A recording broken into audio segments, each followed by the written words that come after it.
Okay, so as you saw on the slider that we showed, today we're going to discuss in this video one of the crimes of dishonesty or the offense of dishonesty.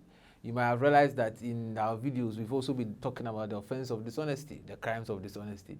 We've looked at stealing, we've discussed the offense of robbery, and if you've not seen that, you can try and look out for the video on stealing, watch it, the video on robbery, watch it. In our discussion today, we're going to focus on a very interesting and pervasive aspect of our criminal code that is very, and I say pervasive because it's very common in our part of the world here in Ghana. And it is the offense of defrauding by false pretense. Defrauding by false pretense. Now, by the way, you know the offense of defrauding by false pretense, it spans from Section 132, 131 of the Criminal Offences Act, Act 29, down to Section 134. All right, so much of our discussion is going to be premised on these particular areas. Okay, so defrauding by false pretenses. What do we mean by that? Okay, it's one of the crimes of dishonesty or an offense of dishonesty. Now, we should know that the offense of defrauding by false pretense is a second-degree felony. It's a felony. It's a crime that if you commit and you are taken to court, you could be jailed 10 years, 15 years, and all that. It's a kind of a bit of a serious offense. But what exactly is the offense of defrauding by false pretense? In this video, we are going to explain all the elements. Now, it will have a lot of practical implications that beyond you just studying the law as a law student, you ought to know how you need to conduct your affairs when you are dealing with people, because it is of such a nature that you can easily be caught in that particular action, even though you may not be aware. And if you have people in your household or families that you are dealing with, you should also know how to advise them properly. Then obviously for the purpose of our exam, if you are going to write on end of semester, what are the key elements you need to look out for in trying to assess facts that are premised on defrauding by false pretense? Or if you are preparing for the entrance exam, Ghana School of Law entrance exam, what do you need to look out for when we talk about the offense of defrauding by false pretense? Okay, so let's move on. We've already mentioned, I've already stated to you that the offense of defrauding by false pretense, it's a second-degree felony that acquires, commands some substantial custodial sentence. All right. Now let's try and see. First, we'll commence with the definition of the offense of defrauding by false pretense. We'll quickly move on to Section 132 of the Criminal Offences Act, Act 29. Section 132. Definition of defrauding by false pretense. A person defrauds by false pretenses if by means of a false pretense or by personation that person obtains the consent of another person to part with or transfer the ownership of a thing.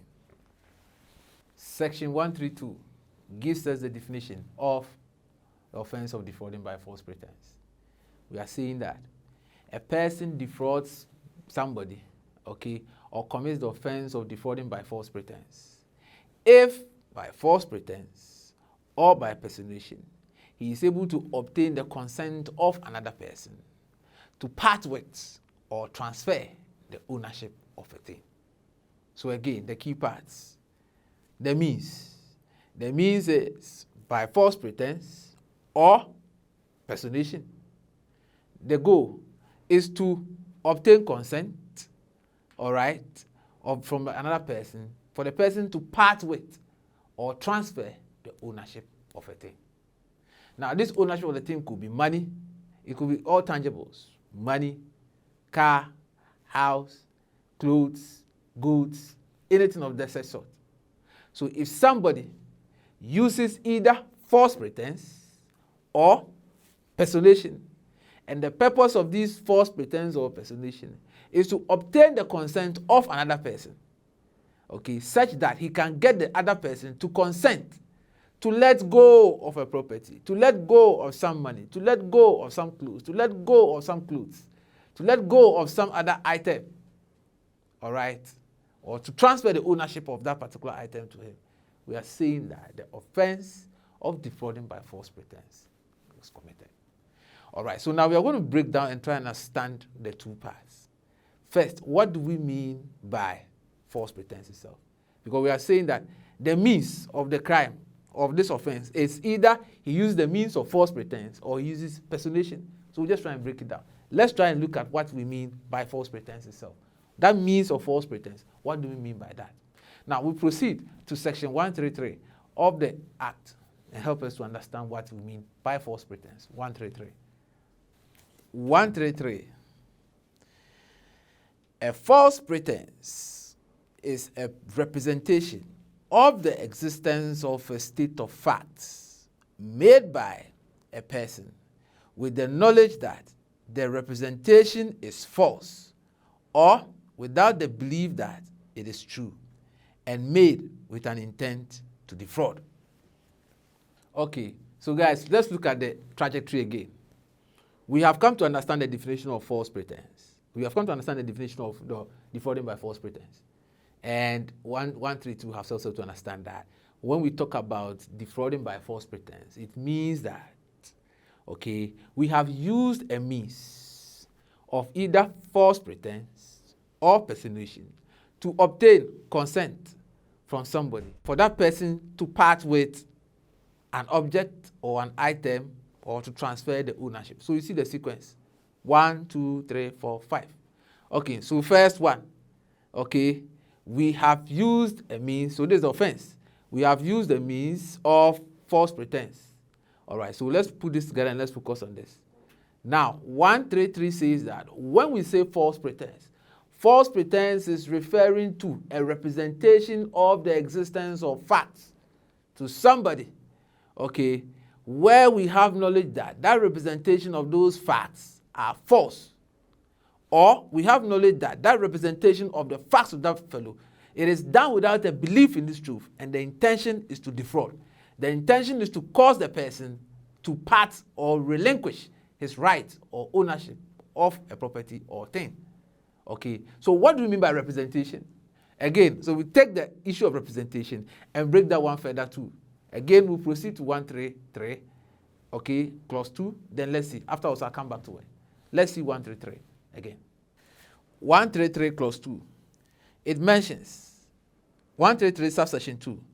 For the purpose of subsection 1, a representation may be made by a written or spoken words, or by personation, or by any other conduct, sign, or means of any kind.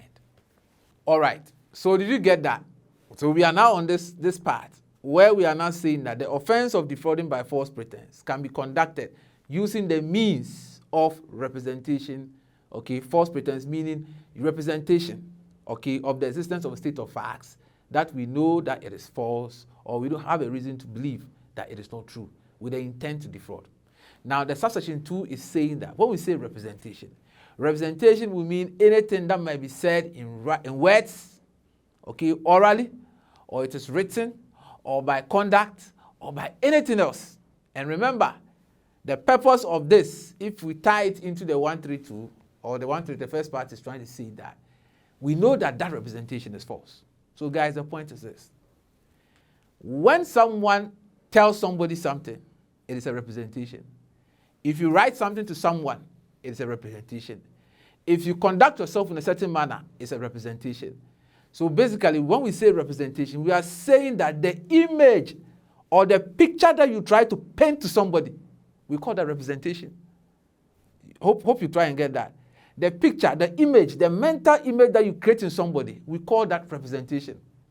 So if someone comes up here to you, you see somebody, and he is dressed in an outfit, blue, he's got a beret, blue, black, dark blue, he has his name, Staff Sergeant. What work does he do?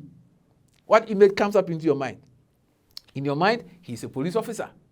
If someone comes to you, and probably he's wearing a green, a kind of a military apparel, and you just spot him, what image is painted into your mind? He's a soldier. Okay? If you see somebody and he has a stethoscope around his neck, okay, and he approaches you, what work does he do? He's a doctor. So when we say representation simply means that what image are you allowing the person to have in his mind? If that image is achieved either by something that was written to him, something that was said to him, a way of conduct, such that the person, upon reliance on that, he works on that image, okay, and it turns out that that particular image or that particular image that was created, the representation that was made to him was false, then the means of false pretense has kicked in. All right. So if someone dresses like a police officer and he's not a police officer and he meets somebody and say, "Master, bring your license." Okay, then the person say, "Oh, boss, today I didn't bring it to. I buy my mark kakra." Then he probably gives this person something. He takes it. What image did the person who was dressed in the police attire paint to him? He created a mental image that he was a police officer. But that image was not true. It was false. So the person relied on that. Okay, then he parted with an object, or he transferred the ownership of something. That is his money to him. And therefore, we can say that defrauding by false pretense has taken place. That particular action of creating that image constitutes false pretense. Okay? Creating an image in somebody where that image is not true. All right. So, for example, somebody would, let's say, he decides to sell you a car. Okay, he decides to sell you a car. Then he brings the car, and when he's coming, he comes with somebody else who seemingly is a kind of a mechanic or a fitter. Then he comes, he begins talking about the car. "Oh, this car is 20 years. This is this year." He gives making a lot of statements. And those particular words that he was saying, the way he was talking about it, showing a lot of knowledge about it, it creates a picture. That is what we mean by representation. It creates a mental image that he is knowledgeable in the way cars are, or the way vehicles perform and all that. So if in reliance of that, somebody parts with his money, parts with his item for the purpose of that, or follows that, we can say that the idea of false pretense has kicked in. Remember, 133 says that the aim of this representation, this false representation, is that it has an intention to defraud the fellow. It is to create in his mind a certain picture that he would consent to not, or he will not bother in not even allowing his money to come to you or to come to that other person. We call that false pretense. Hope you're okay. All right, let's look at the other parts, as the statute also mentions the aspect of representation as to the existence of a state of facts. Let's see what the statute says. B, the expression, a representation of the existence of a state of facts, includes a representation as to the non-existence of a thing or a condition of things, and a representation of any right, liability, authority, ability, dignity, or ground, or credit, or confidence as resulting from an alleged past fact or state of facts, but does not include a mere representation of an intention or a state of mind in the person making the representation, nor a mere representation or promise that anything will happen or will be done, or is likely to happen or to be done. Okay, so you got what the B part is saying. The B part is showing more light to what the 133 is saying, because remember, we are trying to progress again, and I'm saying, as the statute said, that when we say defrauding by false pretense, there is a false pretense. And this false pretense, the statute has mentioned, is that it is a representation of the existence of to a state of facts. The B part is adding that this representation could also include the representation to the non-existence of some particular facts, either with respect to the thing's ability, its dignity, or quality, or anything else. Now, let's see. Somebody wants to buy a car, or he wants to pay for a car. Then he comes to the car owner and tells him that, "Oh, boss, this car, how much is it?" And he says, "Oh," the car owner says, "Oh, I'm trying to sell it. I need money to do my school fees or pay something." Okay, so it's 20,000 cedis. Then he tells him, "Oh, this car, you are selling this car at 20,000. Oh, it's too much." Now, to the person who is claiming that it's too much, he is trying to water down or misrepresent the quality of the item. Okay, he is making representations as to the non-existence of a state of fact. Maybe the car actually may not have any problem. Maybe there might be nothing about the engine. There might be no major issues. But he's just trying to said that the owner would have doubts as to the quality of the item that he actually possesses. Okay, so he goes and says that, oh, this car you are selling for 20,000. This one, if I even take it here, you will not even get 12,000 for it. So reduce it now, yeah. Then he keeps saying that, knowing very well that those particular utterances that he is making is false.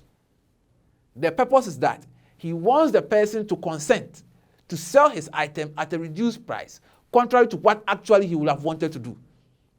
You understand that? This can constitute defrauding by false pretense. So if he therefore, without due caution, whether caution or not, reduces the price and concedes to that, whilst you, the purchaser, or the purchaser well knows that this thing that he is doing, these statements that he is trying to represent to him, it is to induce him such that he is confused as to the state of the quality of the object. It can constitute defrauding by false pretense. Hello, lovely people. I'm sure you're enjoying our videos. As you've realized, our videos are in two parts. We've got the course-based ones that discusses the various sections of the law, and we've also got the everyday law. The course-based are designed for academic study and in-depth understanding of the law. But if you are interested in knowing about the law as it will appear or it will be useful for an everyday man, please always try and keep a focus on the everyday law content. It is done in vernacular and in simple and easy way said that the man on the street will be able to appreciate the law in his daily life.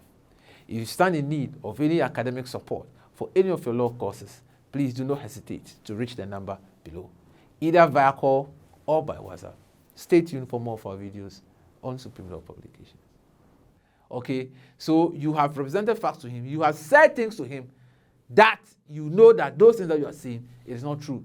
And why you are saying that is because when he sees with those particular information, it will cause him to consent to release the item that he has. So if it's a car, you give it up. If it's a phone, you give it up. And it happens a lot. Okay, people go and buy things and say, oh, boss, I say, this shoe is not good. This is not that. It's not that. Then he'll just be watering down. The statute is saying that if there is a representation of the non-existence, what you are saying does not actually exist, but you are trying to say that it is there. It has no fault, but you are claiming that it has a fault. The purpose is that it will cause the person to consent to parting away with the object. It can constitute defrauding by false pretense. It constitutes a false pretense. Hope you get that. All right. So that is it. You can also have a situation where maybe someone goes to see a visa contractor. All right. Someone says he wants to help him to travel abroad. Then he meets him and tells him that, oh, I want to go to America. Okay, you want to go to America. All right, so America, how much will you charge? Then there's a negotiation. He tells him, I'll take you 50,000 CDs and all that. He wants to go to America. The person says, oh, then the visa agent tells him that, why do you want to go to America?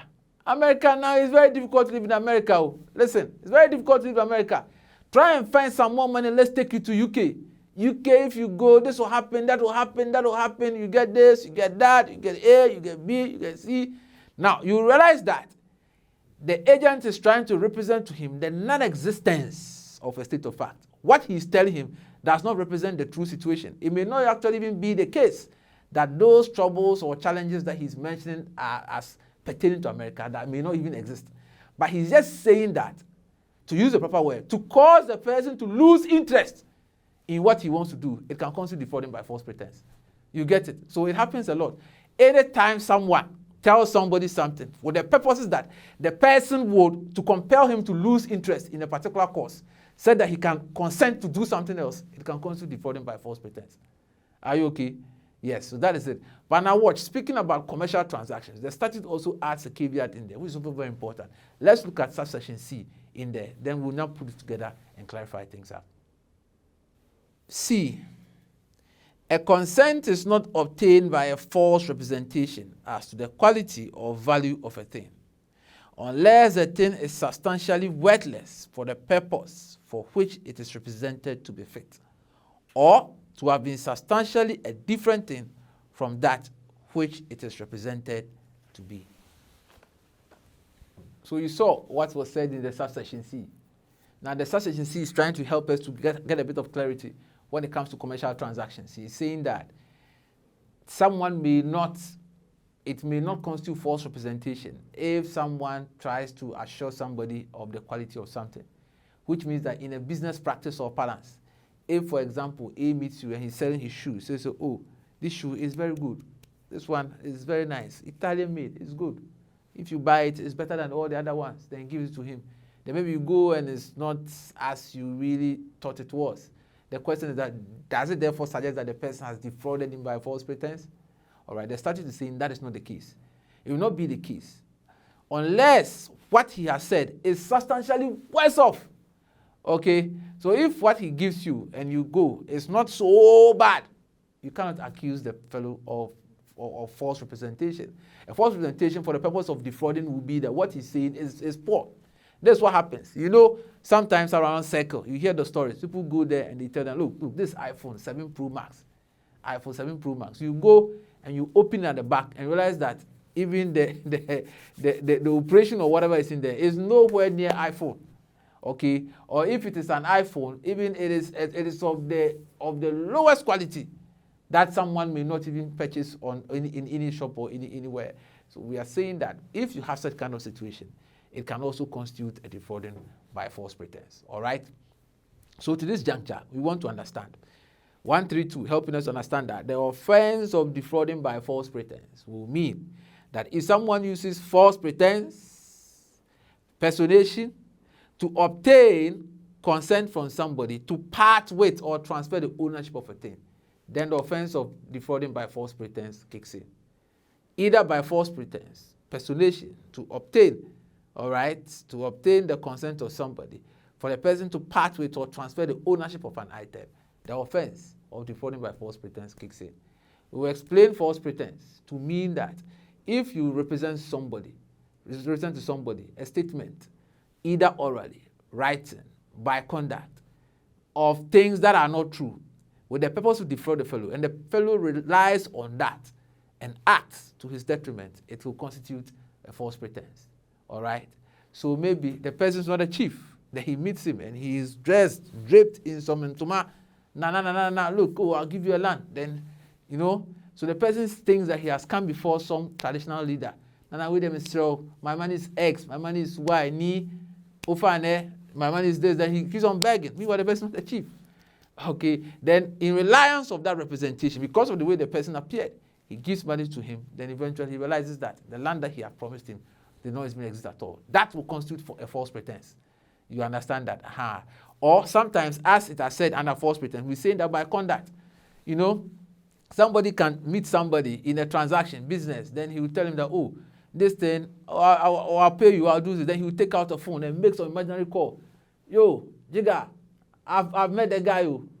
All right, we need a shakra. Oh, now so we crumble $20,000. Every crime I say, I draw some crime money. Yeah, money say.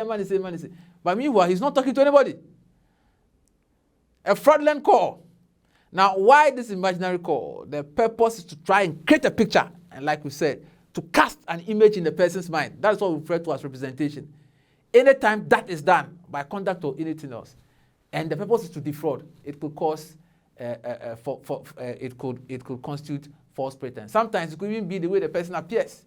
He will intentionally go and take somebody's car, a car that does not belong to him, a Porsche car, pick somebody to work by him like a bodyguard. Then he meets him up, dressed in suits, maybe borrow some expensive perfumes, sniff it all over his body. Then you meet him. When you meet him, you see him like some big businessman. Meanwhile, there's nothing there. That itself is a representation. To create that picture in the person's mind, okay, with the intent to defraud will constitute for false defrauding by false pretense. Now, let me just mention that part. I think I almost dropped it. Personation. Now, 134 helps us to understand what personation is. Let's just take a quick look at personation from the Act. Personation, subsection 1. Personation means a false pretense or representation by a person that person is a different person, whether that different person is living or dead or is a fictitious person. Did you notice what we mentioned about personation? Defrauding by false pretense could either be by the false pretense itself, representation of facts as we mentioned, or by personation. 134 says personation is when someone stages an identity or misrepresents himself to be somebody. So, I, for example, my name is Nana Kofi Bediako. All right, then someone comes to you. Okay, then he comes to tell you that, oh, hello, I'm Nana Kofi Bediako. That's what he is telling you. He's mentioning his name, but he's not the fellow. He's not a fellow. That's what we mean by personation. If someone uses personation, it could also constitute defrauding by false pretense. I remember there was a man who sometime came to one of the shops, a very common place in Kumasi, and the fellow was telling me that when he came, he said that he was the brother of a former president of Ghana. And in fact, if you look at the fellow, okay, he looks so much like the former president. Said that you'd be tempted to think it is his real brother. So when he came, he mentioned his name. He mentioned his name as a brother of the former president, somebody that people knew. And he looks so much like the brother. So you see that that's what we call impersonation. He's trying to style himself in the image or identity of another person. If the purpose of that is to obtain the consent of another fellow, so that that person will part with or transfer the ownership of a property, it constitutes the offense of defrauding by false pretense. Hope you are fine. All right, so these are the elements. In an examination, please, the student, you need to note. If someone is trying to have a discussion with somebody and you look at the facts, these are the things you have to appraise. Break it down like that. Has there been a representation or a personation? That's the means. Is the means a false pretense or a personation? The false pretense means that either by conduct or word or written statements, he has created a certain mental picture. That is what we mean by false pretense. Or by misrepresenting himself as somebody, he has also created a mental picture. These are the two means upon which the offense of defrauding by false pretense is grounded. The purpose, to obtain the consent of the other person, said that if the person has got money, he will give it up. If it has got a property, he will give it up. To transfer that particular ownership. So if the use of any of these two means will result in obtaining the consent to part away with the property, altogether, the offense of defrauding by false pretense has come out. All right? Now, we'll sign off with a very interesting case, and you can read it. There is a very recent Supreme Court case in 2020. The case is entitled Richard Kwabena Siama versus the Republic. I'm sure you might have read it. It was written by one of the current Chief Justice, as he was Justice Gertrude Tokonu, who served with Justice Duchi and the other people on the bench. A very interesting case. Now, I'll give you a bit of the facts. You know Dr. Ernest Oforisapo, Specialized, the CEO. All right. A very good friend of Dr. Osei Kwame Despite. All right. Yes. So this is what happened. There was a senior officer at Lands Commission in Accra. This senior officer one day called Oforisapo, Specialized CEO, and told him that she has in her custody some beautiful land at Airport Residential Area in Accra. And she has been given a power of attorney. That's the lands officer's statements to Oforisapo. She has been given a power of attorney by the owner of the land to sell on that property. So Mr. Oforisapo should come so that they'll go and look at it. Oforisapo expressed interest. So they went with this lands officer together with one other guy. Okay, let's call this guy the guy. Okay, so they went with this guy, Oforisapo, and the lands officer to go and look at it. The land was very nice. The guy showed him the yard. They went there. It was gated with a lock. Oforisapo and everything. It was okay. All right. So what happened? Oforisapo now spoke to Despite, Kwame Despite.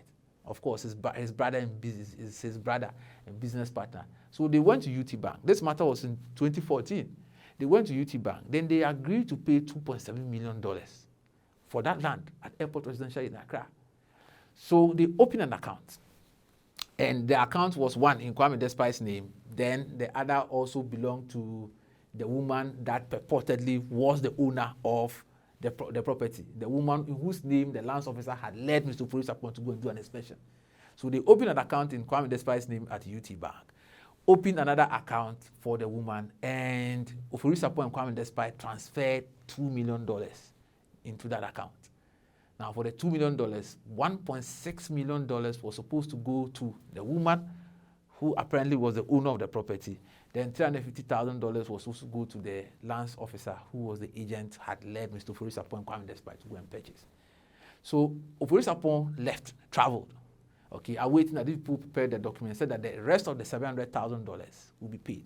So while he was away, then the bank officials called Oforisapo and told him that, Director, we suspect something fishy. The Oforisapo said, why? You know the $2 million that you transferred to the people? It's been 2 weeks. They've taken all the money from the account. So his suspicion was raised. Then he quickly came back to Ghana. So when he came to Ghana, then he tried contacting the woman at the lands office saying that, where are the documents, the deed and transfer that you people are supposed to do for me? Where is it?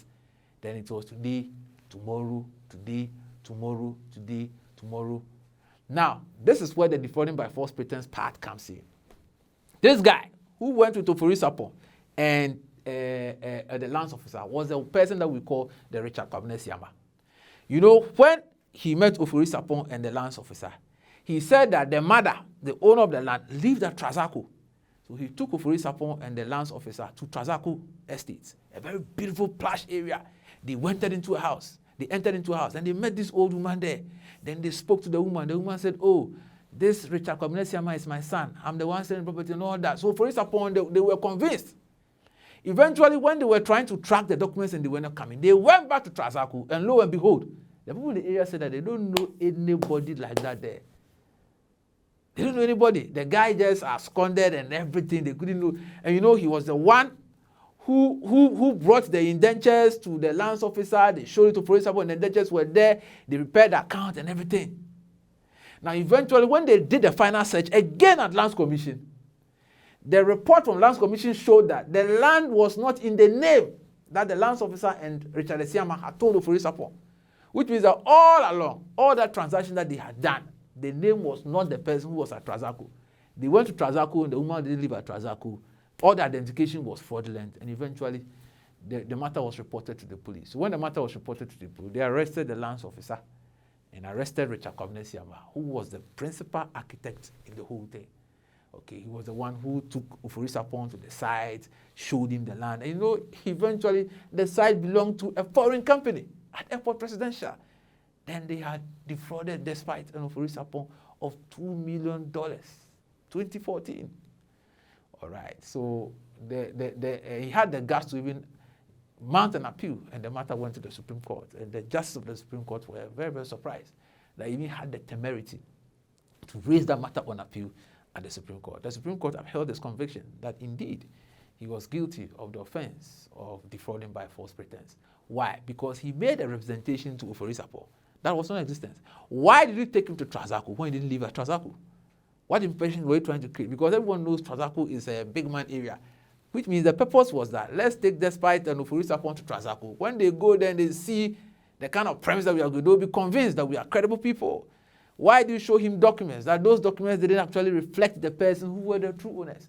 So all these bits and pieces showed that there was a representation in conduct and in word and in deed as to existence of a state of facts that were not true. So essentially, the offense of defrauding by false pretense was there. So the Supreme Court dismissed his appeal and he's still wallowing in jail. As to whether Dr. Ernest Oforisapon or Sir Kwame Despite got their $2 million, only God knows. So guys, this is where we sign off on our discussion of the offense of defrauding by false pretense.